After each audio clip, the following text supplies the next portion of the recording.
pengamat Timur Tengah, terima kasih sudah kembali meluangkan waktu ya Bang ya untuk membahas sama-sama.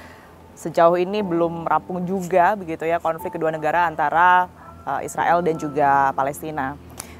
Terakhir kemarin infonya sempat ini ya, mendekat ke daerah Iran ya. Iya, 10 hari. Bisa ada perkembangan terbaru yang kemudian didapatkan mungkin Bang?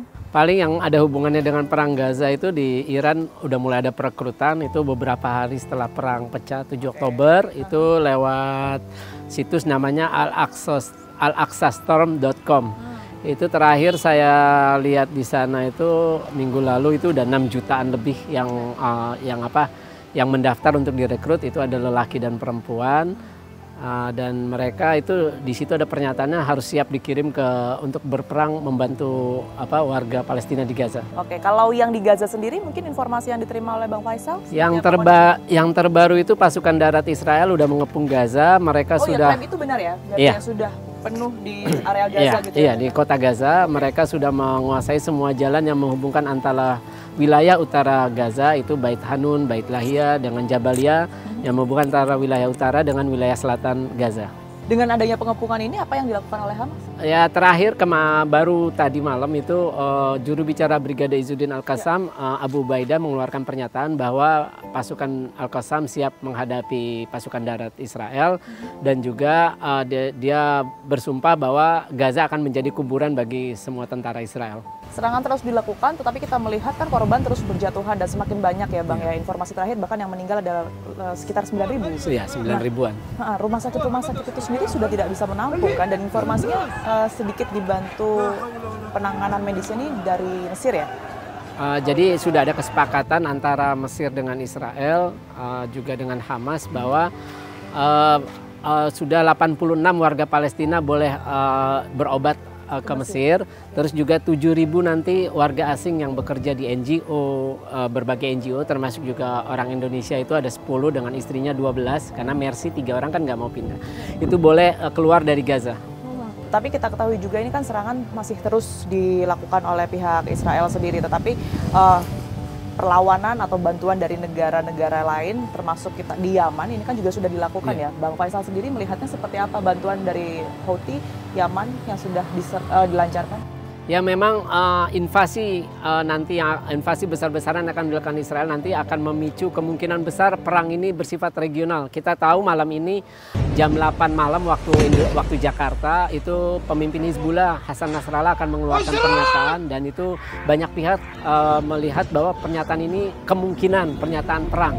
Dan Al-Houthiyun sendiri, Al-Houthiyun itu milisi Syiah, juga dukungan Iran sama seperti Hizbullah.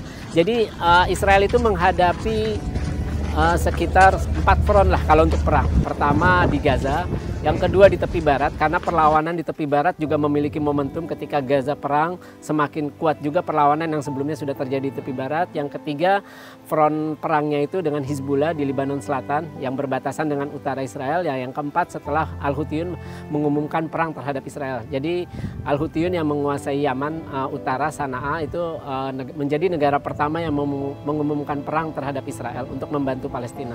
Kalau dari pengamatan Bang Faisal sendiri nantinya akan mana lagi nih yang juga bergerak seperti Yaman yang juga turut melawan Israel?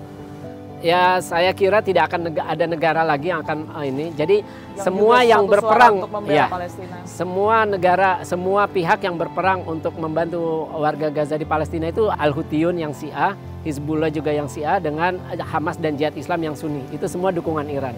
Jadi tidak akan ada negara lagi yang saya kira yang akan turut campur untuk membantu warga Palestina di Gaza. Menyoroti pernyataan dari Netanyahu ya Bang ya, yang kemudian ini sudah secara tegas menyebutkan bahwa tidak akan ada gencatan senjata yang dilakukan. Mereka menyebut bahwa adanya gencatan senjata ini berarti mereka mengalah begitu dengan pasukan Hamas. Bang Faisal sendiri melihatnya seperti apa?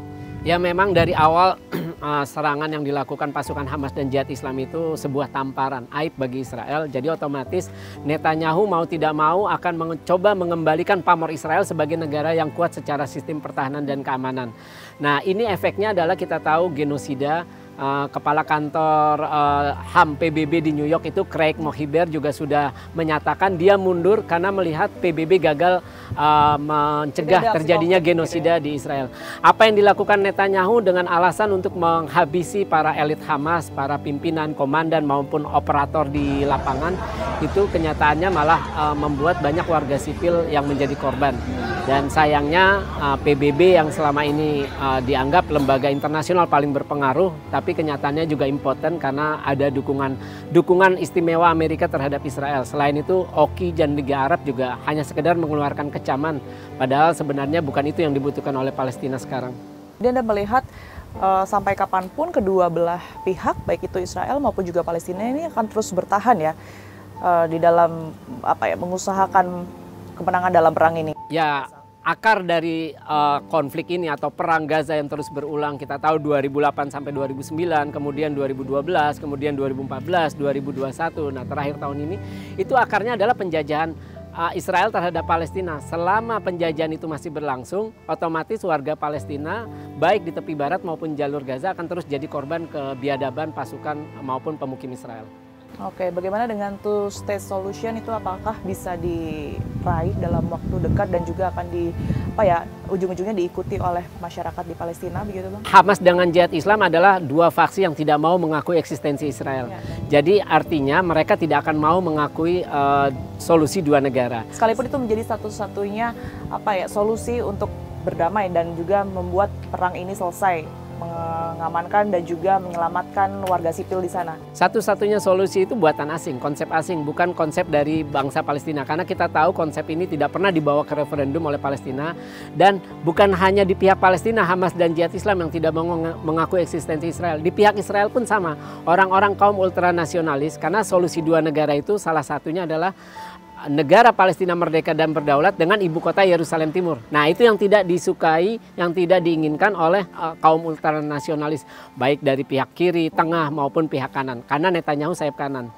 Jadi itu yang akan membuat solusi dua negara itu cuma hayalan. Oke. Tadi kan juga sempat disinggung oleh Bang Faisal ya, ini korban juga terus bertambah dengan adanya serangan Israel, tetapi apa yang juga dilakukan oleh pemerintah Palestina termasuk Hamas juga untuk kemudian ini menekan banyaknya korban yang berjatuhan, karena sekarang kan sudah 9.000 dan kalau misalnya dibiarkan, Israel juga menyebutkan ini perkiraan mereka sendiri 3 bulan. Kita hitung 3 minggu saja sudah 8.000, 9.000. Ini akan lebih banyak korban lagi jika diteruskan. Seperti apa, Bang? Ya, memang ini konsekuensi dari perlawanan terhadap penjajah. Kita tahu Indonesia juga pernah mengalami hal itu dan juga yang mati mungkin jutaan karena kita kan jajahnya ratusan tahun, apalagi ini dari tahun 48. Jadi konsekuensi bahwa Hamas atau Jihad Islam.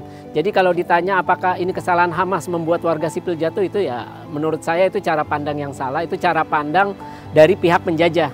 Penjajah di mana-mana tidak mau bangsa yang dijajah melawan. Nah, sebaliknya bangsa yang terjajah punya hak melawan dengan cara bersenjata, kapanpun, dengan cara apapun, dan itu dilindungi oleh hukum internasional. Jadi apa yang dilakukan pasukan Hamas, Jihad Islam, dan beberapa faksi di Gaza itu sah secara hukum internasional dan memang tidak melawan saja ditindas namanya bangsa dijajah, apalagi melawan. Jadi memang resiko bakal jatuh korban. Karena sebelum Hamas dan Jihad Islam menyerang sendiri, Gaza itu sudah diblokade. Sudah banyak orang yang putus harapannya untuk masa depan karena 80% dari sejak blokade berlangsung, 80% dari sekitar 2,3 atau 2,2 juta warga Gaza itu hanya hidup dari bantuan kemanusiaan. Oke, baik. Bang Faisal, terima kasih banyak atas pandangannya. Gerakan mengecam serangan Israel semakin menguat. Israel pun menegaskan bahwa mereka tidak akan melakukan gencatan senjata, namun justru sebaliknya invasi darat masih terus dilakukan di wilayah Gaza, Palestina. Lantas apa yang kemudian ini mampu menengahi konflik kedua negara? Jika kita ketahui bahwa PBB pun tidak bisa berbuat banyak, saksikan terus Fakta setiap hari Senin pukul 20 waktu Indonesia Barat, hanya di TV One.